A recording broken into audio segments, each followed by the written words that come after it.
Hi Journalism 121. In this quick video I'm going to show you how to do subtotals. And why this is important is that you can see that we have several campuses that are under one institution, and we have totals in here, and obviously there are a lot of zeros here, but if these all had different numbers, we would want to know how many violations there were for the entire college despite the campus that it was on, as well as the numbers for individual campuses.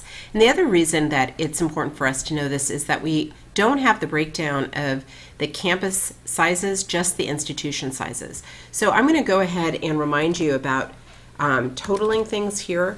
And I'm, by the way, using disciplinary action data from 2012, not the year that you're using.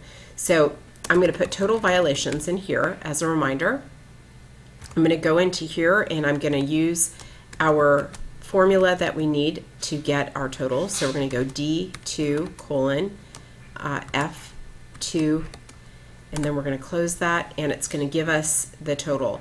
Now remember, this is a reminder that we have this thing over here, and it's telling us that it thinks we may have left out a cell, or rather a column, because we have numbers over here. We're going to ignore it for the moment. I'm going to double click here so that it loads this entire column.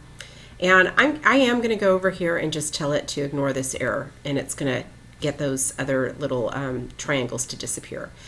Okay, so now if we go over here, we can go up to data, we can go over to subtotal, and we're going to do this with institution name here and the sum, and we're going to go to total violations.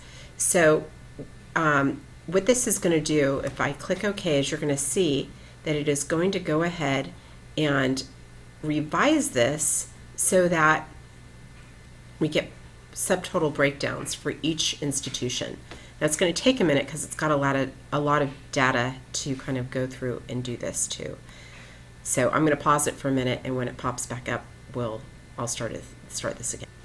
Okay, so it's reconfigured the totals, and I just want to say right up front, I'm not sure why these little guys are back, but I'm not going to try to figure that out. And you can see that it's done some things over here, and if we go like this, we'll see grand totals across all things. We'll see this. We get a layer that just gives us the total for all the schools, and you might find that really useful to look at it that way. Or we get this view that shows us, that retains the breakdown from each campus, but does give us the totals as well. So I'm going to show you for most of these, because we have so many zeros on these different campuses, you're not going to be able to see that it's really doing anything important. But if I scroll down, there is a school in here in the 2012 data where you'll get a better sense that this is actually doing what it's supposed to be doing. So I think it was, sorry, I'm going to pause it again so I can find the right one.